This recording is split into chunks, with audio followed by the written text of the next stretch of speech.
السلام عليكم ورحمة الله وبركاته. أهلا يا بنات، عاملين ايه؟ يا رب تكونوا بخير. النهارده بقى فيديو جديد، بس النهارده بقى مش روتين. النهارده هشارك معاكم بقى اكلات كده الاسبوع، زي ما انتوا عارفين كده بجمعها لكم وبوريكم بقى بعمل ايه كده كل اسبوع، يعني منك تاخدي فكرة ولا حاجة.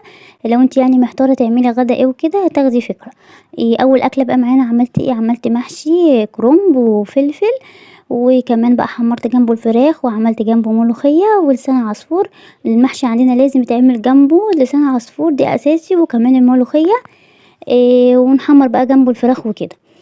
تمام، دي اول اكله. تاني اكله بقى عملت ايه؟ عملت كشري، وعملت بقى الدقه بتاعته بقى اللي انتوا عارفينها الجميله ديت. وعرفت كده بقى طبقين، حطيت بقى طبق دقه، الدقه اللي هي الحمرا دي، والدقه التانية. تمام كده. بقى كانت تاني اكله. تالت اكله بقى معانا، ده كان يوم الصيام، يوم وقفة عرفة. عملت بقى صينية بطاطس كده بالفراخ، وعملت جنبها رز بالشعرية، وحمرت بقى جنبها لسان عصفور. وكان بقى العصير بتاعنا بقى كان تمر وكمان مانجا. انتوا عارفين الاكلة دي طبعا محببة لينا جدا، بنعملها كتير قوي. بس كده بقى، دي كانت تالت اكلة.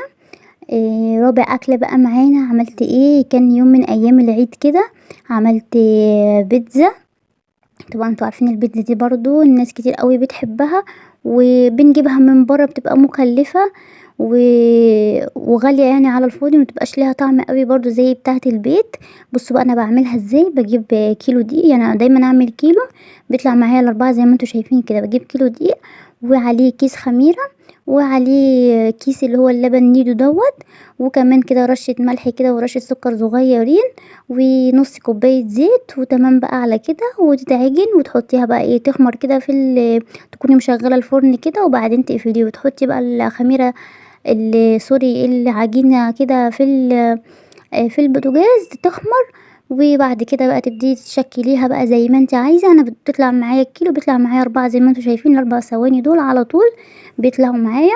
وكنت عاملة الحشو بتاعها بقى معصجة لحمة مفرومة، وحطيت بقى عليها بقى كده الطماطم والفلفل والزيتون بقى كده على الوش من فوق، وبدخلها الفرن على درجة حرارة 200. وبعد كده اطلعها، يعني لما خلاص هتخش على سوا اطلعها، احط الجبنه الموتزاريلا، وبعد كده ادخلها تاني بس الجبنه إيه تسيح كده بس كده وتدي وش كده جميل. وبعد كده بقى بحط جنبها بقى حاجه ساقعه، واجيب جنبها كاتشب. وكانت طعمها حلو قوي، وكانت هشة كده من جوه كده وطرية، مش اللي هي ناشفة ولا حاجة. لا، كانت طعمها حلو قوي. وبتكفينا، يعني بنتغدى بيها وكمان بنتعشى بيها، لان كمان بعمل كمية كبيرة. بس بقى دي كانت الاكلة بتاعتنا. بعدها بقى الاكلة ايه؟ انا شاركت معاكم الاكلة ديت في فيديو قبل كده. ما كنت عاملة بقى مشويات، كنت متبلة بقى الفراخ واللحمة فترة كبيرة جدا في التلاجة، يعني حوالي 3 ايام. فكانت طعمها حلو جدا. طبعا بقى التتبيله خدت منها وكده، فكانت طعمها حلو قوي. وشويت كمان جنبها كفته كده، وعملت جنبها سلطه الطحينه، وكمان سلطه خضراء وكده. عملت بقى بعدها حواوشي اليوم بقى اللي بعدها. طلعت بقى كيس لحمه مفرومه كده، نص كيلو لحمه مفرومه من الفريزر.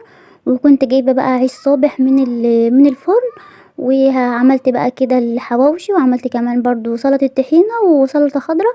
وجبت كمان كده كيس شيبسي كده جنبه كده، بنحب احنا ناكل الشيبسي كده جنب الحواوشي. اخر اكله بقى معايا. انتوا بقى عارفين الصيف بقى والحر وكده، فقلنا بقى نغير يعني اكل شويه. فعملت حطيت بقى كده طبق جبنه، وقطعت بقى، كنت جايبه بطيخه كده ومسقعاها، وقطعتها جنبها كده مكعبين. ده الفيديو بتاع النهارده، يا رب بيكون عجبكم، وان شاء الله بقى استنوني فيديو جديد. مع السلامه.